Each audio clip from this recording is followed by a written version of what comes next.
Dan untuk membahas Indonesia yang masih memiliki sumber energi lain berupa gas bumi yang belum dimanfaatkan secara optimal, telah hadir di studio CNBC Indonesia Bapak Arief Setiawan Handoko, Direktur Utama PT PGN Tbk.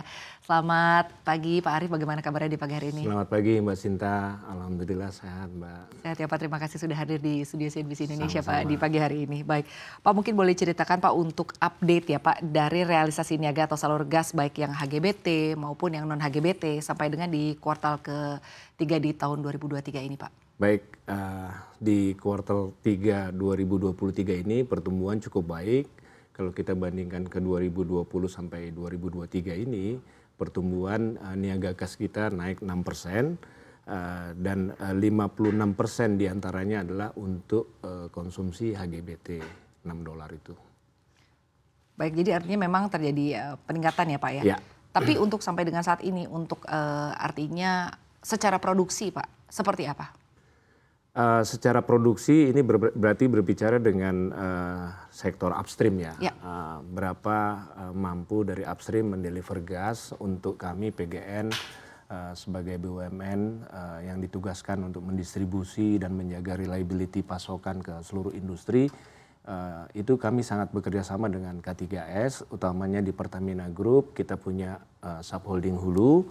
Kita intens untuk memastikan pasokan. Jadi kalau kita bicara pasokan, produksi menurut laporan dari SKK Migas saat ini berkisar kalau untuk gas ya, berkisar antara 6.000 sampai 7.000 BBTU per day.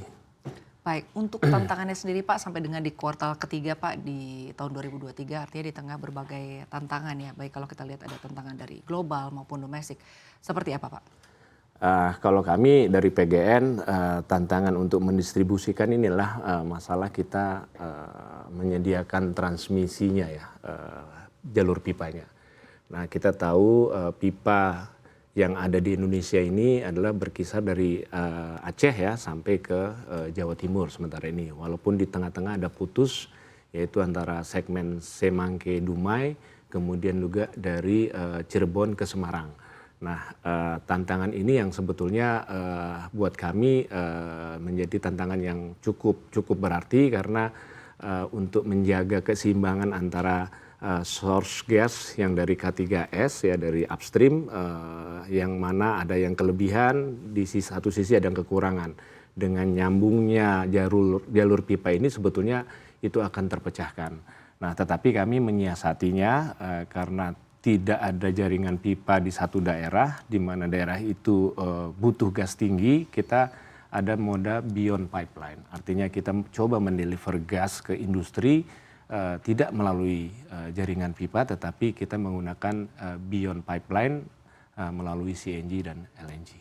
Baik, tapi terkait dengan tantangan yang Anda sampaikan bahwa ada jaringan yang terputus begitu ya Pak. Ini untuk kedepannya apakah akan ada rencana artinya akan ada cara lain Pak untuk bisa membuat ini lebih bisa baik lagi walaupun sebetulnya untuk sampai dengan saat ini sudah berjalan baik. Ya, untuk 2024 sudah akan dibangun untuk sektor Semarang Cirebon. Artinya nanti oversupply Jawa Timur bisa dikirim ke Jawa Barat yang sedang shortage.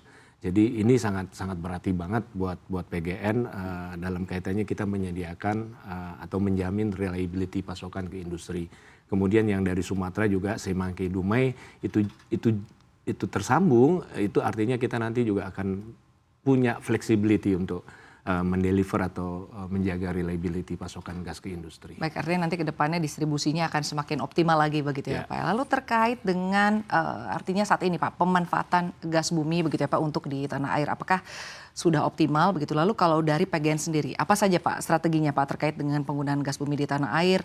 Mana lagi ke depannya yang akan dibangun jaringan gas Pak? Silakan Pak Arief. Ya, tadi yang dua tadi kami menunggu ya karena jar gas jaringan Cirebon Semarang itu APBN, Semangke Dumai mungkin diserahkan ke kita coba siapkan. Ada lagi jaringan pipa dari West Natuna Transportation System WNTS itu yang ke Pemping Island. Juga ini kita masih menunggu keekonomian dari apabila kita membangun jaringan pipa termasuk keekonomian dari sektor upstream yang ada di Natuna. Terlepas dari itu, karena tadi yang saya katakan bahwa kita mau jaga reliability pasokan, kita tentunya juga tidak hanya terpaku kepada jaringan distribusi pipa gas, tapi kita juga tadi beyond pipeline melalui CNG dan LNG. Ada beberapa segmen juga kita juga sudah sudah melakukan studi, misalnya dari area Kalimantan, itu ada di Kalimantan Tengah dan Timur, itu ada Bengkanai dan Longhubung Longbanggun, yang tentunya ini kita bisa mengantisipasi dengan membangun jaringan pipa agar bisa tersambung ke Senipah Balikpapan, sehingga gas yang diproduksi dari upstream ini bisa dideliver untuk diproses menjadi LNG. Kemudian sektor-sektor lain seperti di area Sulawesi juga kita coba bangun, area Papua yang terakhir ini ada K3S Genting Kasuri.